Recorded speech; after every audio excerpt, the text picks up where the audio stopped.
നമസ്കാരം. കഴിഞ്ഞ ദിവസം ഒരു പ്രവാസിക്ക് പറ്റിയ ഒരു പ്രശ്നമാണ് ഞാൻ പറയുന്നത്. നമ്മൾ ഒരുപക്ഷെ പ്രവാസ ജീവിതത്തിൽ ഇരിക്കുന്ന എല്ലാവരും ശ്രദ്ധിക്കുന്നല്ല. പലപ്പോഴും പല ആൾക്കാരും ഹെൽത്ത് വൈസ് യാതൊരുമായ രീതിയിൽ ഒരു കെയറും ചെയ്യാത്ത ആൾക്കാരാണ്. അവർ ചുമ്മാ അങ്ങ് പോകും. എനിക്കറിയാത്തൊരു വ്യക്തി, അദ്ദേഹം സൈറ്റിൽ സൂപ്പർവൈസറാണ്. സേഫ്റ്റി ഇഷ്യൂ ആണ്. എപ്പോഴും നമുക്കറിയാലോ, സൈറ്റൊക്കെ ആകുമ്പോൾ സേഫ്റ്റി ഇഷ്യൂ യൂസ് ചെയ്യേണ്ട ആളാണ്. കുറേ നാളൊക്കെ കഴിഞ്ഞപ്പോൾ ഈ സേഫ്റ്റി ഇഷ്യൂ യൂസ് ചെയ്യാതിരിക്കുമോ എന്തൊക്കെ ചെയ്ത് അയാൾ സാധാ ഷൂട്ടിന് നടന്നു. അദ്ദേഹം നടന്ന സൈറ്റിൽ അദ്ദേഹത്തിൻ്റെ കാലിൽ ഒരു ആണി കൊണ്ട് കയറി. എന്നാൽ ഈ ആണി കൊണ്ട കാര്യം ഈ മനുഷ്യൻ അറിഞ്ഞില്ല.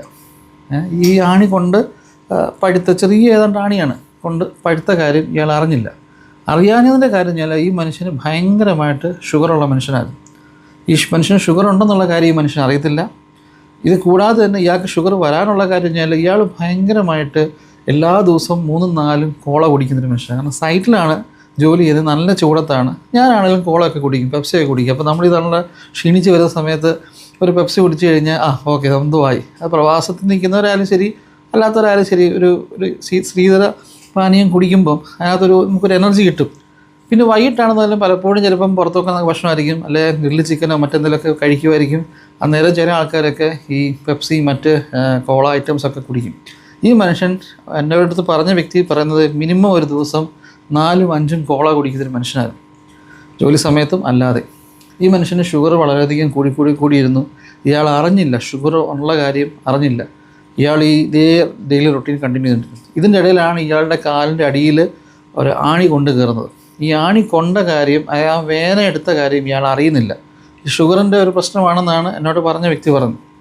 എനിവേ അതിരുന്ന് വല്ലാണ്ടങ്ങ് പഴുത്ത് കഴിഞ്ഞപ്പോഴാണ് ഇയാൾ അറിയുന്നത്. ഹോസ്പിറ്റലിൽ പോയി. ഹോസ്പിറ്റലിൽ ചെന്ന് കഴിഞ്ഞപ്പം ഡോക്ടർ പറഞ്ഞു, ഇത് വളരെയധികം സ്പ്രെഡ് ചെയ്തിട്ടുണ്ട്. ആകെ ഇതിനെ രക്ഷപ്പെടുത്താൻ പറ്റുന്ന ഒരു കാര്യം എന്ന് വെച്ചാൽ മുട്ടിന് താഴെ കാല് മുറിച്ച് കളയുക എന്നത്. എന്നാലോചിച്ച് നോക്കിയേ, പ്രവാസ ജീവിതത്തിൽ നിൽക്കുകയാണ്, ലോണുണ്ട്, കുഞ്ഞുങ്ങൾ നാട്ടിൽ പഠിക്കുന്നു, പലവിധമായ സാമ്പത്തിക ബുദ്ധിമുട്ടുകളൊക്കെ ഉണ്ട്. ഇതല്ലാതെ വേറെ വഴിയില്ല. മുന്നോട്ട് പോയി ചിലപ്പോൾ അയാളുടെ ജീവൻ വരെ അപകടമാവും. അത് ഒഴിവാക്കാനായിട്ട് മുട്ടിന് താഴെ മുറിച്ച് കളയണം കാല്. അയാൾ നാട്ടിലേക്ക് പോകുന്നു എന്നാണ് പറഞ്ഞത്. ഞാൻ പറഞ്ഞു വന്നത്, പ്രവാസ ജീവിതത്തിൽ നിൽക്കുന്ന എല്ലാവരുടെയും ശ്രദ്ധയ്ക്കാണ്. നമ്മൾ ഇടയ്ക്കൊക്കെ മെഡിക്കൽ ചെക്കപ്പുകൾ ചെയ്യണം. ശീതളപാനീയം ഞാൻ ഉൾപ്പെടെ കുടിക്കുന്നതാണ്. എൻ്റെ ഫാദർ എപ്പോഴും എന്നോട് പറയും, നീ ആവശ്യമില്ലാതെ ഈ കോളയുടെ കുടിക്കലടാ എന്ന് എപ്പോഴും പറയും. ഞാൻ കുടിക്കാറുണ്ട്, എന്നാലും ലിമിറ്റഡാണ്. എങ്കിലും നമ്മളെല്ലാവരും തന്നെ ഒന്ന് നിയന്ത്രിക്കാൻ നല്ലതാണ്.